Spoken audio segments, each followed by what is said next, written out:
que é uma live a respeito de Filipenses. E eu já vou começar já, o pessoal vai entrando e assim por diante. Para quem não sabe, essa live eu já venho organizando ela, sonhando ela, pensando ela, já faz aí um tempinho. E aqui atrás, ó, tá vendo todos esses livros grossos aqui? Eu passei bastante tempo estudando o livro de Filipenses, porque é um livro que me confronta muito. Então eu decidi estudar para entender a fundo as verdades contidas aqui em Filipenses, tá? Então é o seguinte, gente, vai lá, corre, vai buscar sua Bíblia, vai buscar seu caderno. Nós vamos ter um tempo de devocional, ok? Profundo no livro de Filipenses. Vai ficar salvo, vou deixar salvo, mas não sai, gente. Vamos compartilhando, vamos trocando ideia, vocês vão colocando aqui também. Sim, tem Senhor dos Anéis aqui atrás. Tá bom? Vocês acham que eu tiro aqui os comentários? Eu não sei, vocês vão me ajudando, tá? Eu nunca fiz isso, porque todas as lives que eu fiz foi respondendo perguntas e eu nunca ministrei uma live, então eu nem sei muito fazer isso, tá? Então vocês vão me ajudando assim, e enfim, vamos ver o que vai dar, tá bom? Bora começar? E aqui a gente já vai começar assim. Gente, é o seguinte, eu estava com o Bibo, não sei se vocês sabem quem é o Bibo, do Bibotalk, com o Lipão e o Bibo. E eu comentei, eu falei, gente, eu vou fazer uma live sobre... Tá, gente, eu vou tirar. Vocês estão super pedindo, então eu vou desativar aqui os comentários. Depois eu solto vocês de novo pra gente trocar uma ideia. Quando eu for interagir com vocês, daí eu puxo de volta, tá? Que eu vou fazer algumas perguntas pra gente se analisar. Eu puxo vocês de volta, beleza? Vamos combinar assim? Então tá bom. Então eu tive essa conversa com o Bibo, que passou Lipão, e eu falei assim, gente, e amanhã eu vou começar uma série de devocional, de estudo e tal, em cima do livro de Filipenses. Daí eles falaram assim pra mim, tá, mas tu vai fazer por perícope? Aí eu disse, não, eu ia fazer por capítulo. Então eu ia fazer hoje o capítulo 1, amanhã o capítulo 2, 3 e 4. São 4 livros, são 4 capítulos. E aí eles falaram assim, tá, como é que tu vai fazer isso em 1 hora? Daí eu falei, pois é, não sei. Então eu vou explicar pra vocês. Vocês sabem o que é uma perícope? Já vamos começar assim. Perícope nada mais é do que basicamente você analisar e estudar a Bíblia por pedaços e não por capítulos. E é a melhor forma de você estudar. Se você está estudando, é a melhor forma. Por quê? Porque cada perícope você tem um tema, entende? Então, não sei se vocês já viram na Bíblia de vocês, claro que vocês já viram, né? Ele tem aqui em negrito e ele vai até o próximo negrito. Isso é uma perícope. Olha só que legal, gente, cultura pra vocês. E aí, enfim, cada pedaço é uma perícope, ó. Aqui nós temos o capítulo 2 e a primeira perícope do capítulo 2 vai até o versículo 18. Então, enfim, conversando com eles me orientaram, Lari, vai só até o final da primeira perícope. Então eu vou fazer o seguinte, não sei como é que vai ser hoje, gente, como eu falei pra vocês, eu nunca ministrei uma live, eu sempre respondi perguntas em live, então eu não sei nem quanto tempo vou demorar pra chegar na primeira perícope, tá? Mas a gente vai tentar, queria tentar o capítulo inteiro, mas se eu não conseguir, vamos até o 11 amanhã, e aí a gente vai estendendo até a gente acabar, ok? Podemos acertar assim? Então tá bom, vamos lá, gente? Deus, ajuda nós a entender a profundidade da tua palavra. Me usa, Jesus, para confrontar os corações. Eu quero ser usada assim, e também quero que a tua palavra confronte assim como eu fui confrontada e humilhada, esmagada pela tua palavra, que gere vida e vida em abundância. Amém? Vamos lá, gente, vamos lá com tudo. Filipenses, olha, já estava em Efésios. Filipenses. O que trata o livro de Filipenses? Ele é escrito por Paulo, tá? Inclusive no começo ele fala que ele estava com Timóteo, mas dá a entender que é a autoria de Paulo mesmo, porque ele sempre se coloca como eu e assim por diante, né? Na primeira pessoa e não em nós, né? Como se fossem os dois escrevendo. Existem muitas cartas na Bíblia, né? Eu acho que você já deve lembrar, você deve, quando você lê, você percebe que existem muitas cartas destinadas às igrejas. E essa é mais uma carta destinada à igreja de Filipos, da cidade de Filipos. Então, assim, vamos lá. O que é uma carta? Ou uma epístola, né? Que é a mesma coisa. No mundo greco-romano, era o meio mais normal de comunicação. Você pode perceber que... Pode perceber, olha, você estava lá, não estava, né? Mas era o meio mais normal de comunicação. Desde cartas mais formais, como negócios, político e assim por diante, a cartas menos formais ou mais informais, que aí se tratava de pessoas, né? De pessoa para pessoa e assim por diante, ok? As cartas, elas eram pergaminhos, então assim, elas eram enroladas. Então isso é muito legal perceber, porque assim, toda carta, você vai perceber que ela começa assim: eu, Paulo, servo de Cristo, apóstolo, né, enfim, assim por diante. Ele traz uma definição sobre quem ele é, uma qualificação de quem ele é, e logo em seguida ele vai para quem ele destina essa carta. Você já percebeu isso? Ó, a gente vai perceber aqui no capítulo 1. Paulo e Timóteo, escravos de Cristo, olha a qualificação que ele se dá.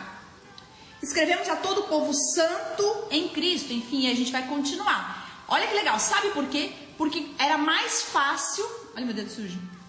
Era mais fácil deles lerem, porque era no começo da carta. Então eles saberiam de quem é e para quem é. Então por isso que ela sempre vai no início, tá? Você vai ver que isso é um padrão das cartas. Depois vem a saudação, os votos, o conteúdo da carta e assim por diante, ok?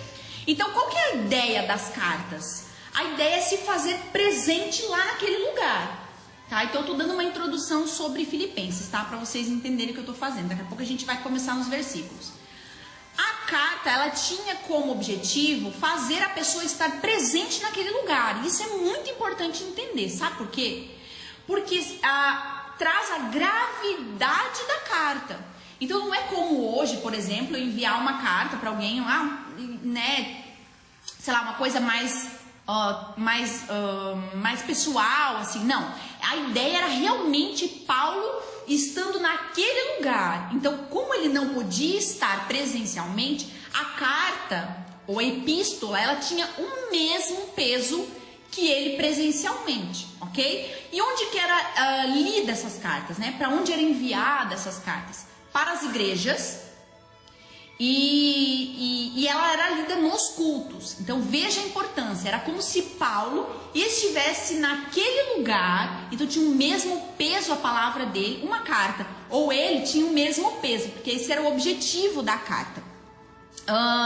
Uma coisa que é bem importante a gente entender: Lari, mas essa carta não era diretamente para Filipos, para aquela igreja, para aquele contexto? E uma das coisas que a gente precisa entender é que toda a palavra de Deus, ela é inspirada por Deus. Ou seja, não importa se está lá em Gênesis, está em Efésios, está em Apocalipse, está em Filipenses, toda a palavra de Deus é inspirada por Deus e ela serve para nós. Mas tudo, em algum momento, a gente tem que entender o contexto. Essa é a forma da gente entender. Mas será que o que nós vamos estudar em Filipenses cabe para mim? Ou será que é para as igrejas em específico? Sim, nós temos que entender o contexto da carta para saber se cabe a mim nesse momento. Mas a gente nunca pode olhar, por exemplo, para essa carta e descartar porque simplesmente era só para aquela igreja, que não é verdade, ok? Tanto é que nós estamos hoje, em 2020, estudando e sendo tremendamente confrontados por essa carta, ok? Bem importante isso aí. Vamos lá, contexto da cidade de Filipos, que é bem importante a gente entender. Filipos era uma cidade muito especial, gente. Depois eu quero que vocês escrevem aí para vocês estudarem, ou pelo menos derem uma pesquisada, uma lida sobre a cidade de Filipos. Como ela era especial? Ela era uma colônia romana fora de Roma. Então ela era administrada por Roma, os impostos, as leis, eram leis romanas, né? Toda a administração era romana. Então, eu agora não vou lembrar, mas ela tinha muitas muitas características que tornavam ela muito especial. Enfim, ela era a porta da Europa e assim por diante. Ela foi a primeira cidade da Europa a ser evangelizada, né? Então, que é só uma curiosidade. Mas essa cidade era muito especial. Tanto é que é muito legal a gente entender isso, porque lá na frente vai ter um momento em que Paulo vai falar sobre eles serem cidadãos do céu e não cidadão daqui. Por quê? Porque era muito especial ser de Filipos. Era muito especial ser filipense. Então, assim, a importância que ele vai falar, ele vai enfatizar sobre isso. Olha, gente, sejam cidadãos do céu, por mais que seja muito legal ser de Filipos. E aí cabe também pra gente, mas a gente vai estudar isso lá na frente. Mas é muito importante a gente entender, essa não era uma cidadezinha qualquer, não, era uma cidade muito visada, muito especial. Então, era uma colônia romana. E a gente precisa ter isso na mente, porque toda vez que Paulo vai confrontar, a gente precisa lembrar, opa, eles eram um povo muito especial, né? Por morar lá, tinha toda uma autoestima, um negócio e assim por diante, ok? Essa carta Paulo escreve dentro da prisão. Também é muito interessante a gente analisar, porque a gente vai ver sobre a alegria de Paulo. E onde Paulo estava? Preso pela causa de Cristo. Paulo não estava sentado aqui como a gente, tal, tranquilo, uma cadeira fofinha, né, aqui enviando uma live para vocês. Não, Paulo estava preso. E a gente vai ver a alegria de Paulo e por quê em meio a esse caos. Em meio a esse caos da prisão, ok? Vamos lá. Por que Paulo escreve essa carta aos filipenses? Eu quero lembrar vocês, se você não sabe, Paulo, ele esteve em ele evangelizou, né, ele pregou o evangelho na cidade de Filipos, na sua segunda viagem de pregação, de propagação do evangelho. E ele escreve essa carta, ele envia essa carta através de Epafrodito, quase 10 anos depois, mais ou menos, ok? Então, veja, ele já tinha pregado, ele formou uma liderança, uma estrutura mínima para que a igreja crescesse, e ele então envia essa carta aos filipenses. Epafrodito foi levar uma oferta para Paulo, vindo da igreja de Filipenses, porque Epafrodito veio de lá, e ele entrega uma oferta para Paulo, então pede conselhos. Provavelmente nesse diálogo, Paulo resolve escrever a carta, e aí a gente vai entender até o que estava acontecendo ali naquela igreja, ok? Lembrando que Paulo, quando estava em Filipos, na cidade pregando, ele foi violentamente perseguido, açoitado, machucado por pregar o evangelho. Então, é outra coisa que a gente precisa ter em mente. Paulo, quando pregou a cidade de Filipos, quando ele evangelizou e enfim, expandiu o reino de Deus naquela cidade, não foi simples. Não foi simples. Foi debaixo de muita dor por causa do evangelho. Isso é muito legal a gente entender. Porque aí a gente vai entendendo, porque quando a gente olha, para mim morrer é lucro, essa coisa toda de Paulo, a gente pensa, poxa, Paulo, enfim, é uma vida que talvez ele não sabe o que é morrer de verdade. Não, Paulo provavelmente esteve perto da morte muitas vezes pelos açoites, pelas dores, por pregar o evangelho. E ele não perde a esperança e a alegria. Gente, e a carta de Filipenses é uma carta que me confrontou de uma forma que eu olhei pra mim e eu falei assim, o que eu tô fazendo? O que eu tô fazendo, né? Pra onde eu tô indo? Que evangelho barato! Então me confrontou muito. Espero que confronte vocês também, se caber a vocês, né?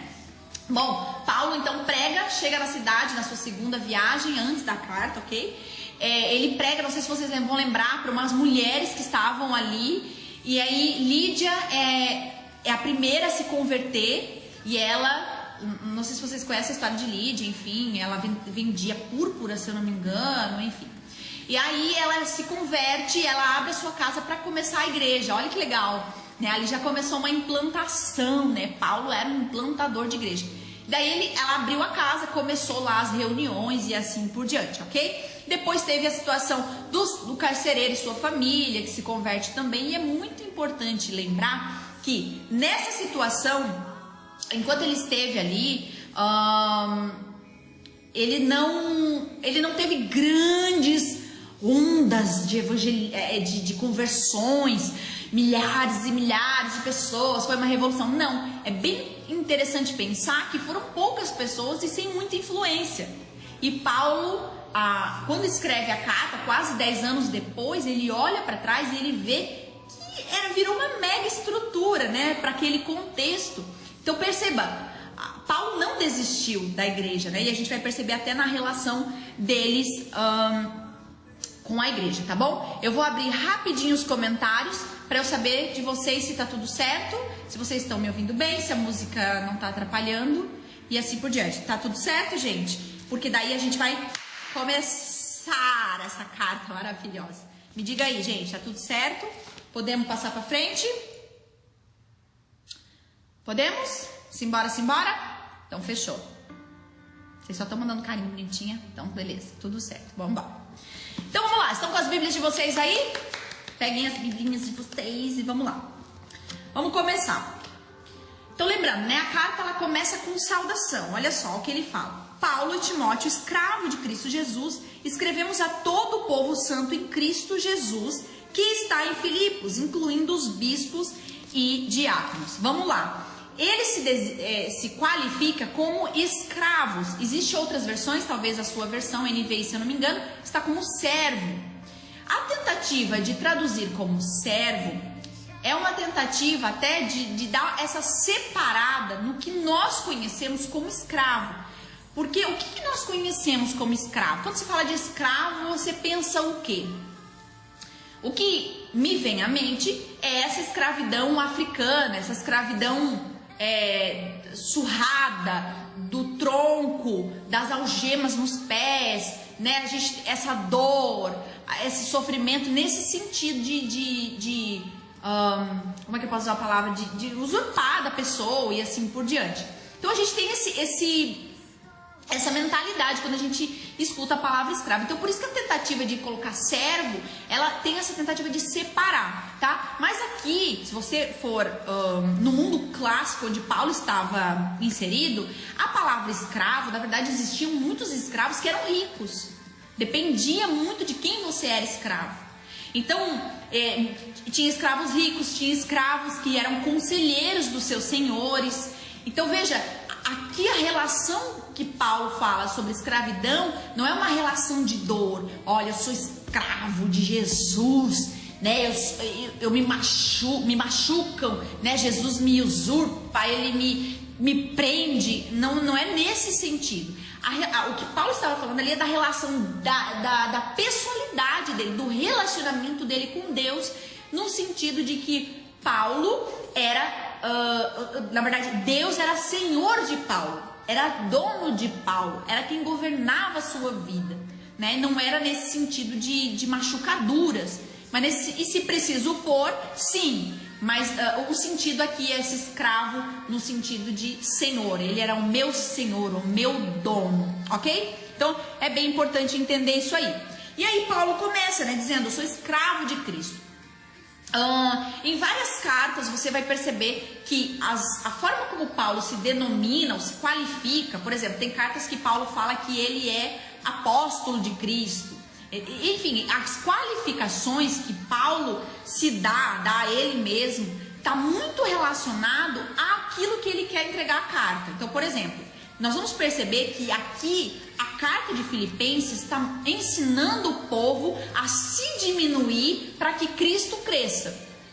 Então ele vai falar sobre, gente, eu estou preso, eu sofro pelo evangelho, mas o mais importante é que Cristo cresça. Então ele se qualifica de acordo com aquilo que ele tem para apresentar na sua carta.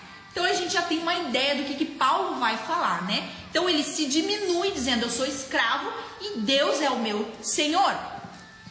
E aí ele fala, né? Escreva a todo o povo santo em Cristo Jesus que está em Filipos.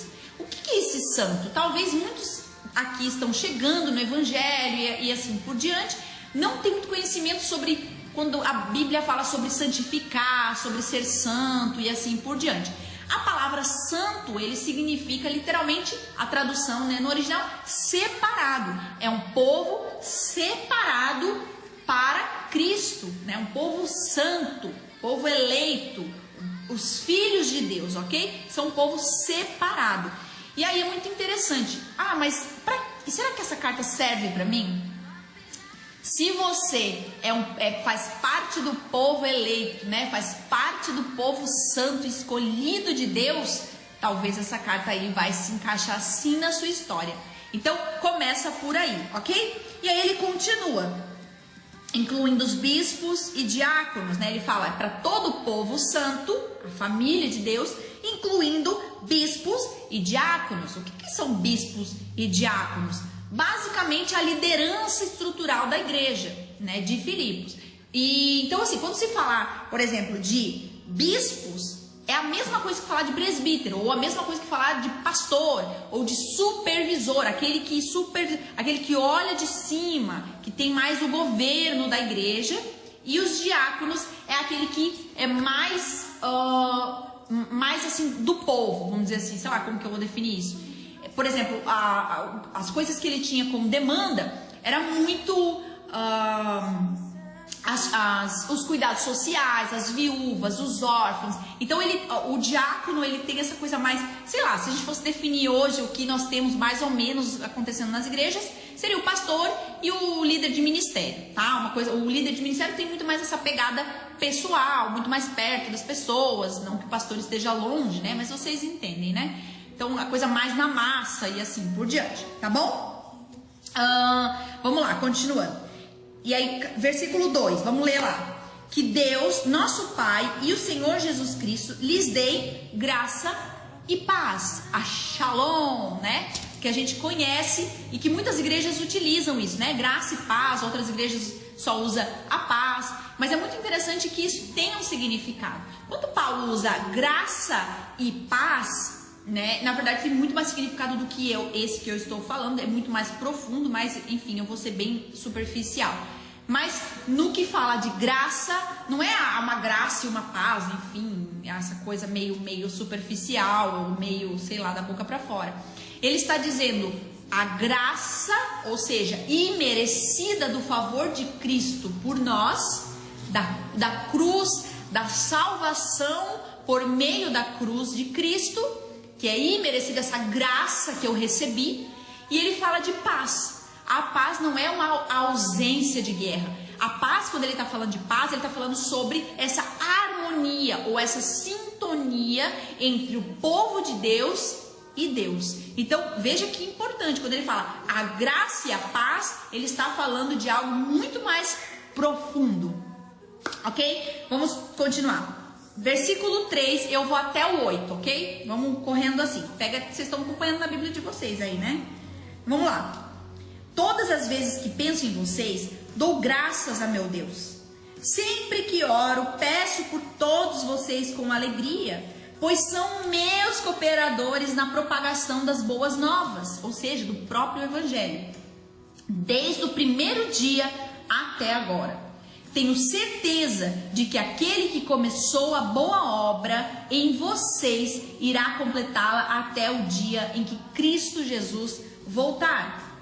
É apropriado que eu me sinta assim a respeito de vocês, pois os tenho em meu coração. Olha a carta que Paulo manda para os Filipos, para a cidade de Filipos. Pois os tenho em meu coração, em minha prisão. Vocês têm participado comigo na graça, tanto em minha prisão como na defesa e confirmação das boas novas. Deus sabe do meu amor por vocês e da saudade que tenho de todos, com a mesma compaixão de Cristo Jesus. Então veja, quando Paulo fala ou se expressa o amor dele pelo povo de Filipenses, a gente precisa entender algumas coisas. Vamos voltar um pouquinho no que nós falamos? Paulo, como é que foi a pregação de Paulo durante a trajetória dele em Filipos? Lembram? Como é que foi? Extremamente dolorida, extremamente açoitado, machucado, perseguido. E quando ele fala sobre o povo, sobre a igreja, sobre os frutos dele, ele fala num tom de alegria. Perceba que ele não fala assim, nossa, eu lembro, eu não quero nem saber de vocês, eu não volto aí nunca mais. Não, de forma nenhuma. Tanto é que mais pra frente ele fala, gente, eu quero voltar aí, eu quero ver com os meus próprios olhos. Então Paulo foi violentamente açoitado, perseguido, ele teve muitas perdas, mas por que ele lembra com alegria? Porque para ele, mais importante era a causa de Cristo. Mais importante era que Cristo estava sendo anunciado. E aí eu quero já lançar uma pergunta aí para vocês. Eu vou abrir os comentários e a gente vai fazendo assim, tá bom? Como que vocês encaram a pregação do Evangelho? Quero que vocês reflitam aí. Quando vocês... Por exemplo, eu tenho algumas vezes, algumas pessoas vêm falar comigo assim, Lari, né, a pregação do Evangelho na minha faculdade é muito difícil. Eu percebo que eu preciso parar, porque eu não suporto a forma como as pessoas me tratam, eu não suporto, enfim, as pessoas vão colocando alguns empecilhos, né, do porquê eu não posso continuar pregando ali naquele lugar. Tá alta, gente? Baixei. Então, como é que eu não posso pregar lá, né? E assim por diante. No meu trabalho, eu recebi recentemente também de uma menina falando assim, Lari, eu sou muito, como é que se fala? As pessoas tiram palha, riem da minha vida, das minhas decisões, das minhas escolhas, da minha obediência a Deus. Para eles é muito estranho. Eu acabo escondendo deles que eu creio em Jesus e assim por diante, porque eu não quero sofrer aquilo ali. A gente tem a mania de querer fugir daquilo que nos confronta, ou daquilo que tira de nós o conforto, a estabilidade, enfim, e assim por diante. Então, a minha primeira pergunta para vocês é justamente essa: como você tem vivido a contracultura desse mundo? E eu vou dar um exemplo meu básico, tá? Tem textos que eu posto, gente, no meu Instagram, tem vídeos, e isso que eu estou falando de coisas que as pessoas não podem ter acesso a mim, né? As pessoas não estão me vendo, as pessoas não estão perto de mim, mas eu sei que tem textos e vídeos que eu falo sobre a submissão da mulher, coisas que eu posto sobre como a gente deve viver, a contracultura, e eu sei que eu vou ser... Eu nem leio, gente, pra ser bem sincera, tem coisa que eu falo assim, esse aqui eu só vou postar e sair correndo.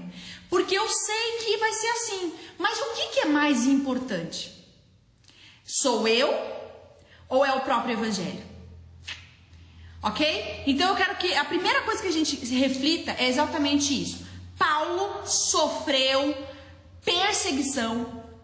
Ele foi extremamente açoitado. E não foi, gente, porque a gente tá na moda, a gente tá vivendo a coisa da internet, que mexe muito mais emocionalmente que fisicamente. Fisicamente não muda nada. Agora, Paulo não. Paulo viveu esse negócio na pele dele. Então, veja, ele não se importa, ele lembra com alegria, né? Com alegria o fato de ter vivido tudo isso, porque mais importante era a pregação do Evangelho, ok? Tirei os comentários, bora continuar do versículo 9, pessoal. Vamos lá. Versículo 9. Oro para que o amor de vocês transborde cada vez mais e que continuem a crescer em conhecimento e discernimento.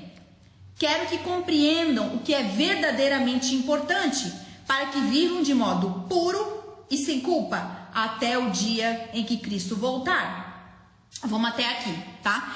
É muito interessante a gente pensar que o que Paulo está nos ensinando aqui é que nós não sejamos esse negócio de amor cego por tudo.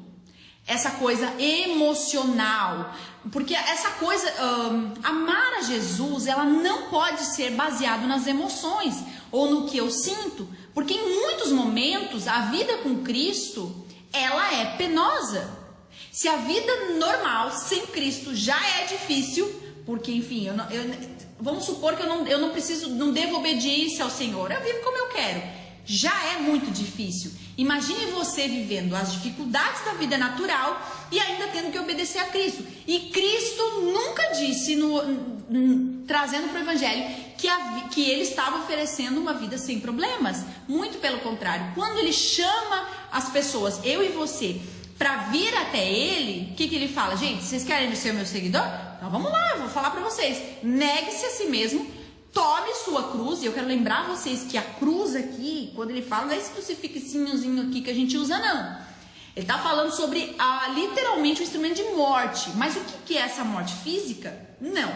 Ele está falando, talvez, mas ele está falando sobre um instrumento de morte dos seus desejos, das suas vontades, do que você gosta e assim por diante. E me siga. Então ele está falando, negue-se a si mesmo, tome sua cruz, gente. Pra mim não tá aparecendo assim uma coisa assim super leve, super legal de viver, não. É sim matar o nosso desejo, nossa carne todos os dias. Então ele tá falando, gente, eu quero que vocês ali, ó, oro para que o amor de vocês transborde e cada vez mais continue a crescer em conhecimento e discernimento. Conhecimento e discernimento. Ele está falando assim, gente, parem de ficar vivendo essa coisa meio entusiasmada, esses picos de fé, de repente, tô com fé, as coisas tá dando certo, o meu emprego tá dando certo, as coisas estão andando, e de repente vocês não existem mais. Parem com isso. Cresçam em conhecimento e discernimento. Cresçam na ciência de Deus, conhecendo Deus. Entende essa diferença? Quando eu conheço Deus, não só nas minhas emoções, não só no meu coração, não só no meu sentimento, mas na razão, sabendo quem Deus é, o que a Bíblia fala, conhecendo a palavra de Deus, conhecendo talvez as frustrações que eu vou ter que ter comigo mesma, eu cresço em outras coisas que é a continuação do que ele fala. E ele diz assim, continue a crescer em conhecimento e discernimento e quero que compreenda o que é verdadeiramente importante. Opa! Se eu crescer em conhecimento e discernimento, ou seja, se eu me aprofundar na palavra de Deus, se eu me aprofundar em buscar o Senhor, se eu conhecer a Deus verdadeiramente, o que vai acontecer comigo? Eu vou compreender o que é verdadeiramente importante.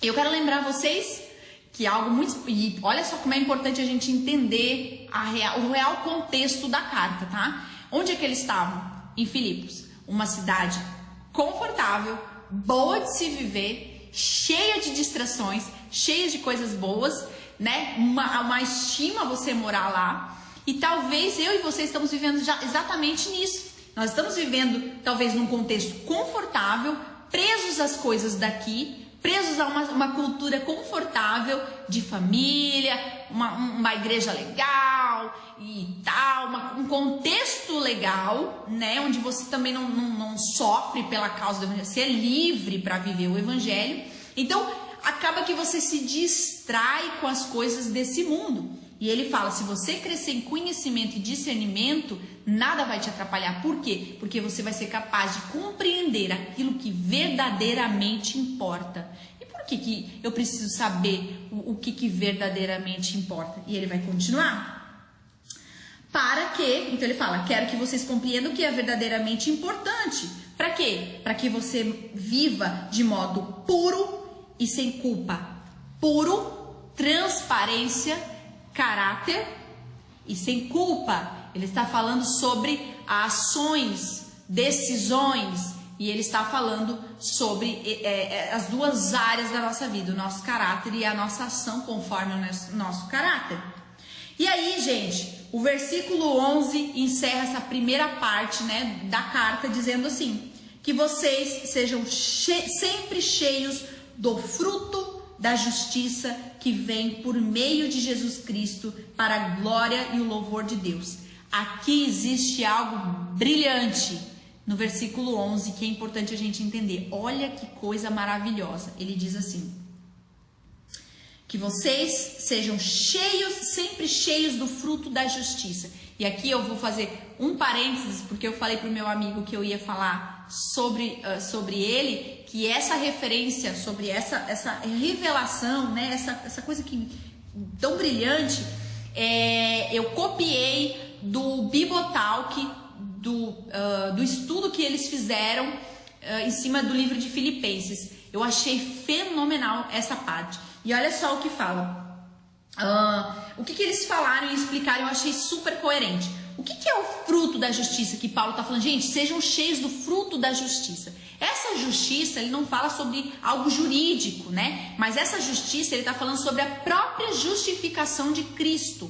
O que é a justificação de Cristo? É a morte de Cristo pelos pecados, a possibilidade de reconciliação. Então, a justiça aqui é o restabelecimento da nossa relação com Cristo. Então, veja que o fruto da justiça é as nossas ações, ou na verdade, os resultados da minha vida com Cristo. Então é importante, o que é o fruto? É o que resulta quando eu me restabeleço com Cristo. Então se a gente fosse traduzir isso aqui, ficaria assim, ó: que vocês sejam sempre cheios de ações e resultados sobre aquilo que aconteceu, que foi a restabelecimento seu com Cristo. Para quê? E aí ele termina: que vem por meio de Jesus Cristo. Veja a justificação. Para a glória e o louvor de Deus. A nossa vida, quem nós somos, as nossas ações, o que as pessoas enxergam em nós, ela precisa ser fruto desse nosso restabelecimento com Cristo para a glória de Deus. A nossa vida, ela precisa apontar para quem Deus é. Eu vou abrir os comentários novamente. Eu quero lançar uma pergunta aqui. A sua vida aponta para quem Deus é? As suas atitudes apontam para quem Deus é? Quando as pessoas veem você como esposa, aponta para quem Deus é? Quando as pessoas veem você como um funcionário na sua empresa, no seu escritório, sei lá onde você trabalha, aponta para quem Deus é? Sabe por quê? Porque se não aponta para quem Deus é, aí temos uma régua de medida. Ou você não se restabeleceu com Cristo, ou você não está se aprofundando em conhecer a Deus, no discernimento e no conhecimento. Porque é natural que quando nós conhecemos a Deus, quando nós nos restabelecemos com Deus, é natural que as nossas ações refletem quem Deus é. Então, é muito importante, e aí eu acho que é melhor a gente parar aqui mesmo, né, gente? Porque faltam 15 minutos para dar 1 hora. Eu acho que agora a gente pode trocar uma ideia. Mas, gente, a segunda parte, meu Deus, do 12 em diante, vocês não estão entendendo. É muito maravilhoso. É muito maravilhoso, gente. Por quê? Porque agora Paulo, ele pega mesmo, gente. A partir do versículo 12, ele vai com tudo, com os dois pés no peito. E aí é muito legal, porque a gente vai ver exatamente o que estava acontecendo lá, e se não é, talvez, o nosso contexto de vida, tá? Então, eu acho que é melhor a gente parar aqui, e a gente vai trocar um papinho aqui, tá? Vamos trocar um papinho aqui? E eu acho que vocês ficaram até curiosinhos, né? Pra saber o que tem de 12 em diante. Mas vamos lá. Importante, tá, gente? Importante a gente entender que... Eu nem sei, imagina, eu tô cheia de papel aqui, mas vamos lá. A nossa régua de medida, as nossas ações, aquilo que Cristo, quando a gente se reconecta com Cristo, ele precisa gerar atitudes visíveis na nossa vida. Eu não tenho como conhecer a Deus, saber quem Ele é, amar a Deus e não ter uma ação prática disso. Isso é surreal. Entende? Nós precisamos responder ao Evangelho. Nós precisamos ter uma atitude de responsabilidade com o Evangelho. Entenda que eu e você somos aquilo que as pessoas enxergam sobre Cristo. Talvez você na sua casa é o que as pessoas enxergam sobre Cristo.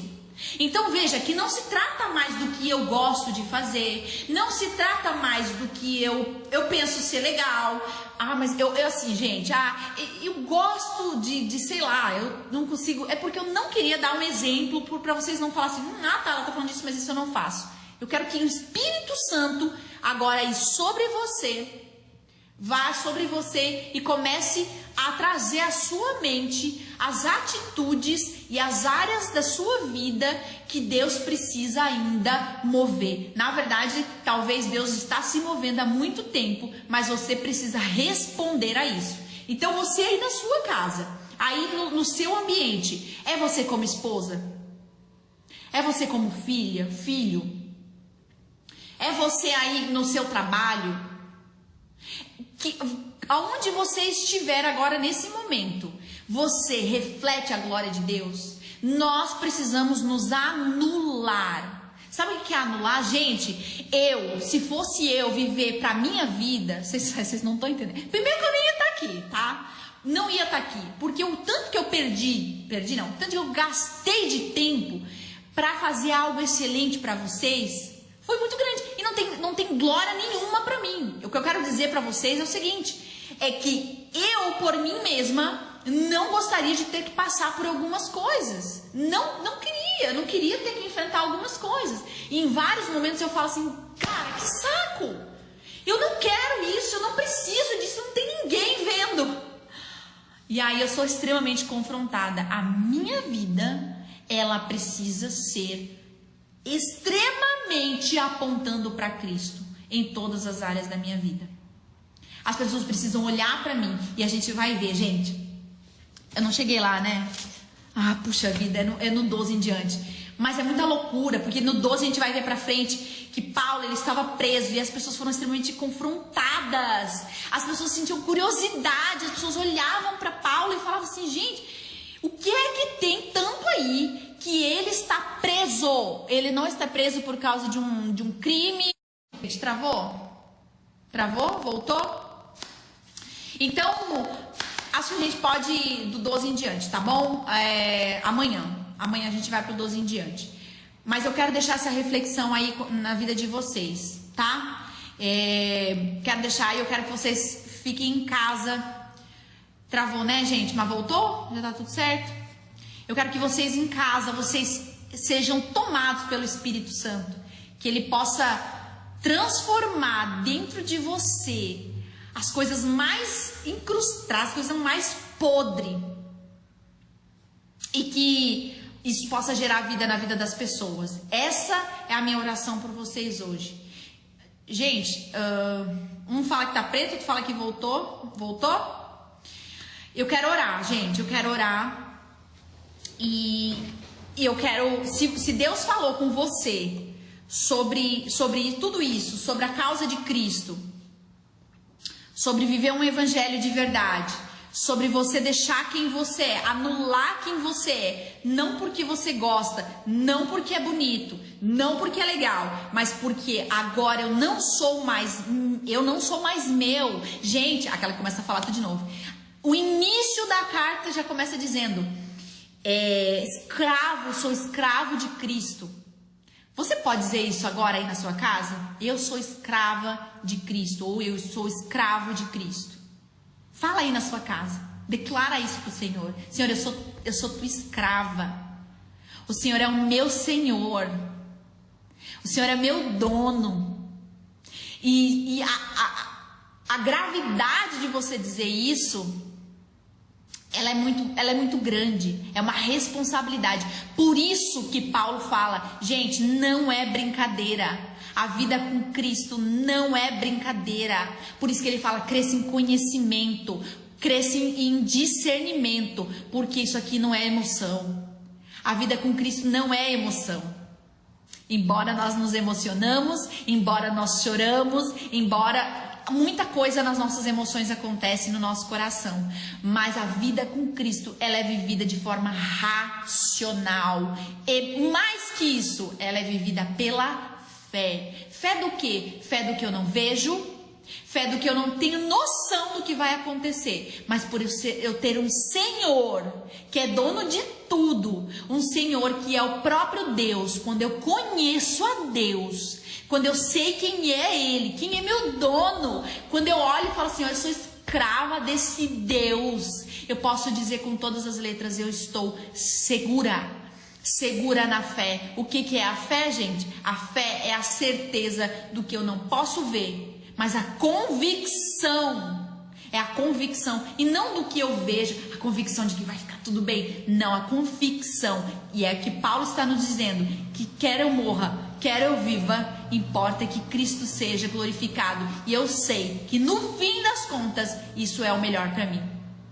E você está disposta a isso? Vocês estão dispostos a viverem isso? A vida com Cristo é uma questão de decisão. Nós precisamos tomar uma decisão e viver conforme a decisão que nós tomamos em Cristo Jesus. De negação, de entrega, de confronto. E viver pela causa de Cristo, custe o que custar. E amanhã a gente vai ver muita coisa assim, gente. Se vocês não querem ser confrontados, nem vem. Se vocês não querem mudar a vidinha de vocês, nem aparecer aqui nessa live amanhã. Tá bom? Vai ser incrível. Já vão lendo, gente. Já vão lendo aí. Eu vou dizer pra vocês, ó. Anota aí. Vocês vão do 12. Vocês podem ler tudo, tá? Vocês podem ler a Bíblia toda essa noite. Mas eu acho, tá? Que a gente vai fazer a segunda perícope, tá? Então, que seria do 12 até o 25. Ok? Sim, vai ficar salvo, gente. Fiquem tranquilos. Eu vou salvar essa live. E eu tô muito ansiosa pra amanhã. E eu fiquei muito feliz. E vocês que estão aqui tiveram aí o privilégio, sei lá como que eu vou dizer isso, de me ver fazendo isso pela primeira vez, porque eu nunca ministrei numa live, enfim. Mas é só uma horinha, né, gente? A vontade aqui é de já começar a orar, já põe em posição de mãos e a coisa acontece. Ai, eu não vejo a hora de voltar a ter igreja, gente, assim, ó, coisa assim, todo mundo se abraçando, todo mundo assim junto. Gente, é isso, tá? Terminei um pouquinho antes pra você aí ter o seu tempinho com Deus, de arrependimento e de preparo pra amanhã, tá bom? Amo vocês, eu vi um monte de nomezinhos aqui que eu sou apaixonada, muita gente linda, maravilhosa. Gente, Deus abençoe vocês. Eu espero amanhã vocês voltarem, tá bom? E amanhã, se você lembrou de um nome aí que você quer que esteja aqui com a gente, não esquece de convidar, tá bom? Ah, eu vou orar por vocês, claro. Fecha os olhos de vocês aí. Vamos clamar o nome do Pai. Então, para de escrever aí, tá? Vou olhar aí que vocês estão escrevendo ainda. Fecha os olhinhos de vocês e a gente vai orar, tá bom? Pai de amor, muito obrigada, Jesus. Obrigada pelo teu amor por nós. Obrigada, Pai, porque nós podemos te enxergar, Deus, ver o que o Senhor está fazendo. Obrigada, Deus, porque nós podemos confiar em Ti. Deus, tantas coisas que nos amedrontam, em meio a tantos caos, em meio a tantas incertezas, em meio à pandemia, em meio a desempregos, em meio a tantas situações, Deus, casamentos que estão destruídos, tantas coisas, Pai, que pode nos desviar de Te amar, de Te servir, de Te adorar, de nos distrair, Deus, com as coisas desse mundo. Pai, vem, Deus, abre os nossos olhos espirituais, abre o nosso coração, Deus, para que a gente possa Te ver. Deus, sopra em nós o discernimento, a sabedoria, para que a gente possa Te conhecer verdadeiramente. Deus, cada um que está nessa live, Deus, esteja agora visitando as suas casas. Entra nas casas aqui, Pai, representadas. Confronta os seus corações. Começa a curar. Pai, se tem pessoas nesse momento que precisam ser curadas emocionalmente, se estão abaladas emocionalmente, seja em qual for o sentido, Deus. Tu sabes, Jesus, o porquê o choro, o porquê da dor. O Senhor conhece, Jesus. Mas que tudo isso, que essas coisas passageiras, Pai, que a gente talvez está sofrendo, está perguntando para o Senhor, que isso não seja o nosso fim. Que a gente não olhe para isso, Deus, e fique tão sobrecarregado disso tudo, que a gente se perca no que nós estamos fazendo aqui. Pai, que a gente seja como Paulo, que mesmo talvez não sendo açoitado fisicamente, mas açoitado na alma, açoitado nas nossas emoções, que a gente possa agarrar no Senhor, que a gente possa ter como vida, prazer e graça na pregação do Teu Evangelho. Pai, que tudo essas coisas passageiras a gente possa guardar no bolso, pregar o Teu Evangelho, confiando que o Senhor assim transforma a nossa história, que o Senhor assim cuida da gente, cuida dos detalhes, daquelas ansiedades que mais tem gerado no nosso coração. Deus, nós te amamos. Nós confiamos no Senhor e declaramos, Deus, confiança no Senhor. Te amamos, te adoramos para o resto da nossa vida. Em nome de Jesus. Amém. Amém? Amém, amém, amém. Gente, Deus abençoe vocês. Tô doida para chegar amanhã e a gente vai se encontrar, tá bom? Fiquem com Deus e até amanhã.